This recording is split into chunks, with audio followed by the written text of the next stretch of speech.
Добро пожаловать в мой канал. Une bureau de vote à Barcelone le 21 décembre 2017, Laetitia dit 20 minutes de notre envoyé spécial à Barcelone, Maria dit avoir très mal dormi. Cette septuagénaire encartée au Parti populaire PP a veillé jusqu'à tard pour regarder les résultats des élections régionales de Catalogne. En ce lendemain de scrutin, elle résume la situation ainsi: ils ont peut-être gagné, moi tout ce que je vois c'est que le mensonge catalan va se poursuivre.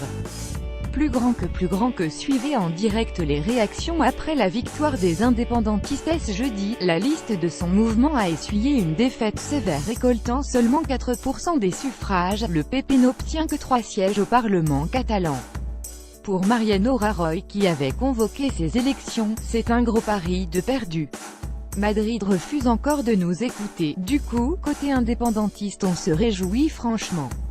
Marx dit très satisfait que la majorité indépendantiste demeure, mais il retient surtout la grosse défaite du PP, c'est le parti qui est à la tête de l'Espagne donc on aurait pu penser qu'il fasse mieux. Le fait qu'il arrive en dernière position dans une région qui représente 20% du PIB, ça montre que cela fonctionne mal. Lui soutient corps et âme le leader indépendantiste Carles Puigdemont.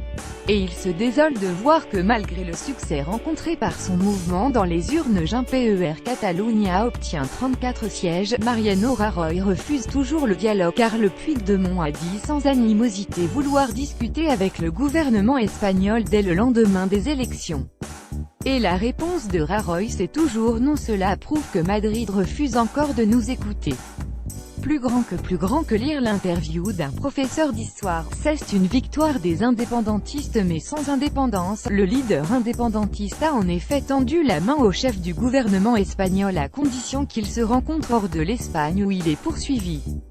Mais Mariano n'a pas répondu favorablement à cette proposition. La personne avec laquelle je devrais m'asseoir, c'est celle qui a remporté les élections, Madame Arrimadas, s'est-il contenté de répondre. Victoire en demi-teinte pour Ciudadanos car la liste menée par la candidate de Ciudadanos est arrivée en tête, remportant 37 sièges au Parlement. Après avoir fêté sans excès cette victoire jeudi soir, Javier se dit un peu préoccupé. On a gagné en nombre de voix mais les partis indépendantistes remportent à eux 370 sièges. Il y a du pain sur la planche mais je pense que Ciudadanos va tout faire pour que les voix de ses nombreux électeurs soient audibles.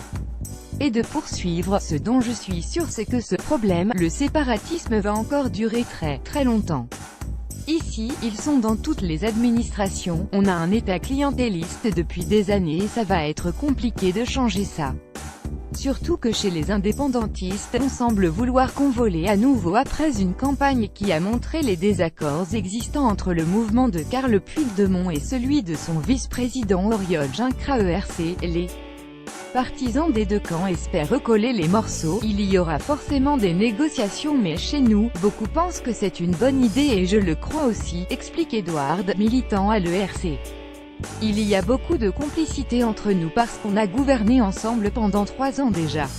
On est prêt à recommencer.